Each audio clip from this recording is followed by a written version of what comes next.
ನಿನ್ನೆ ನನಗೆ 2 ಪ್ರೋಗ್ರಾಮ್ ಇತ್ತು ಮೆಟ್ರೋ ಇಲ್ಲಿ ನಾನು ವೆಲ್ಕಮ್ ಮಾಡಬೇಕಾಗಿತ್ತು. ಸೊ ಅವರು ದೇ ಕ್ಯಾನ್ಸಲ್ ದಿ ಪ್ರೋಗ್ರಾಮ್. ಇನ್ನೊಂದು ಪೊಲಿಟಿಕಲ್ ಪ್ರೋಗ್ರಾಮ್ ಅವ್ರು ಇಟ್ಕೊಂಡಿದ್ರು, ಅದು ಕ್ಯಾನ್ಸಲ್ ಆಯ್ತು ಅವ್ರದ್ದು. ಸೊ ಅದಕ್ಕೆ ರೈಲ್ವೆ ಮಿನಿಸ್ಟರ್ ಕೇಳಿ ವೆಲ್ಕಮ್ ಮಾಡಿಸ್ತೀವಿ ಅಂದ್ರೆ ಆಯ್ತು ಮಾಡಿ, ನೋ ಪ್ರಾಬ್ಲಮ್ ಅಂತ ಹೇಳ್ದ. ಸೊ ಅದಕ್ಕೆ ನಂದು ವೆಲ್ಕಮ್ ಹೋಯ್ತು, ನಾನು ಮಾತಾಡೋದು ಹೋಯ್ತು. It is my department, I am the minister, Bangalore minister, ಬ್ಯಾಂಗ್ಳೂರಲ್ಲಿ ಪ್ರೋಗ್ರಾಮ್. ಸೊ ಅದಕ್ಕೆ ನಾನೇ ನನ್ನ ರೆಪ್ರೆಸೆಂಟೇಷನ್ ಸ್ಟೇಟ್ ಇಂದ ಏನು ಹೇಳಬೇಕು ಅಂತ ಹೇಳಿ ಅದನ್ನ ಅವ್ರಿಗೆ ರೆಪ್ರೆಸೆಂಟೇಷನ್ ಕೊಟ್ಟಿದ್ದೀನಿ. ಈ set that you will look out. But one thing is that ಈ ಹ್ಯಾಸ್ ಬೆಂಗಳೂರಲ್ಲಿ ಏನು ಅನ್ನೋದನ್ನ, ಬೆಂಗಳೂರು ವಿಚಾರ ಏನು, ಬೆಂಗಳೂರು ಎಷ್ಟು ಇಂಪಾರ್ಟೆಂಟು, ಇಡೀ ಪ್ರಪಂಚವನ್ನ ಭಾರತವನ್ನ ಬೆಂಗಳೂರು ಮುಖಾಂತರ ನೋಡಬೇಕು ಅನ್ನೋದು ಕೂಡ ಅವರು ಪ್ರತಿಪಾದನೆ ಮಾಡಿ ಅವರೇ ಒಪ್ಕೊಂಡಿದ್ದಾರೆ. ಅಂದ್ರೆ ನಾನು ಒಬ್ಬನೇ ಮಾಡಿದ್ದೀನಿ, ನಮ್ಮ ಸರ್ಕಾರನೇ ಮಾಡ್ತು ಅಂತಲ್ಲ, ಎಲ್ಲ ಸರ್ಕಾರ ಈ ಕೆಲಸವನ್ನ ಮಾಡ್ಕೊಂಡು ಬಂದಿದೆ. ಇದಕ್ಕೆ ದುಡ್ಡು ಬೇಕು.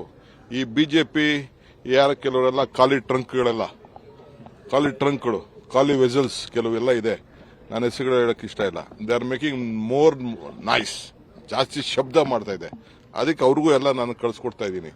ನೀವು ಪಾರ್ಲಿಮೆಂಟ್ ಅಲ್ಲಿ ಮಾತಾಡಿ, ಪ್ರೈಮ್ ಮಿನಿಸ್ಟರ್ ಭೇಟಿ ಮಾಡಿ, ನೀವು 10 ರೂಪಾಯಿ ದುಡ್ಡು ತಗೋ ಬನ್ನಿ ಸಾಕು ಅಂತ.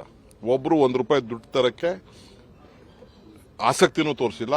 ಪ್ರೈಮ್ ಮಿನಿಸ್ಟರ್ ಭೇಟಿ ಮಾಡಕ್ಕೆ ಹೇಳಿಲ್ಲ, 1 ರೂಪಾಯಿ ಹಣ ತಂದಿಲ್ಲ, ಫೈನಾನ್ಸ್ ಮಿನಿಸ್ಟರ್ ತಂದಿಲ್ಲ. ನಮ್ಮ ರಾಜ್ಯಕ್ಕೆ ಅದು ಎಸ್ಪೆಷಲಿ ಬೆಂಗಳೂರಿಗಂತೂ ಏನೂ ಇಲ್ಲ. ಅದಕ್ಕೆ ನಾನು ಪ್ರೈಮ್ ಮಿನಿಸ್ಟರ್ಗೆ ನೀವು ನೋಡಲೇಬೇಕು, ರಿಕ್ವೆಸ್ಟ್ ಮಾಡಬೇಕು, ನಾನು ಖಂಡಿತ ನೋಡ್ತೀನಿ ಅಂತ ಅವ್ರು ಹೇಳಿದ್ದಾರೆ.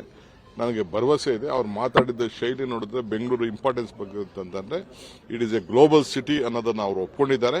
ಸೊ ಬೆಂಗಳೂರು ಭಾರತನ ಪ್ರತಿನಿಧಿಸುತ್ತದೆ ಅನ್ನೋದನ್ನು ಕೂಡ ಅವರು ಹೇಳಿದ್ದಾರೆ.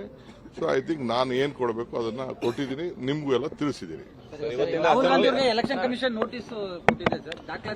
ಕೊಡ್ಲಿ, ಅವು ಯಾರು ನೋಟಿಸ್ ಕೊಡಕ್ಕೆ? ನಾವು ಅವ್ನು ನೋಟಿಸ್ ಕೊಟ್ಟಿರೋದು.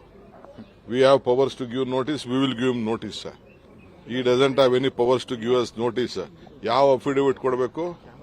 ನಾವು ಪ್ರಜಾಪ್ರಭುತ್ವದಲ್ಲಿ ಚುನಾವಣೆ ಗೆದ್ದಿದ್ದೀವಿ. ನೀವು ನ್ಯಾಯಬದ್ಧವಾಗಿ ಎಲೆಕ್ಷನ್ ಮಾಡಬೇಕು ಅಂತ ನಿಮ್ಗೆ ಅವಕಾಶ ಇದೆ ಹೊರತು ನೀವು ನಮ್ಗೆ ನೋಟಿಸ್ ಕೊಡೋ ಹಕ್ಕಿಲ್ಲ. ಏನಿದ್ರು ಕಾನೂನು ಉತ್ತರ ಕೊಡ್ತೀವಿ ಬಿಡಿ ನಾವು.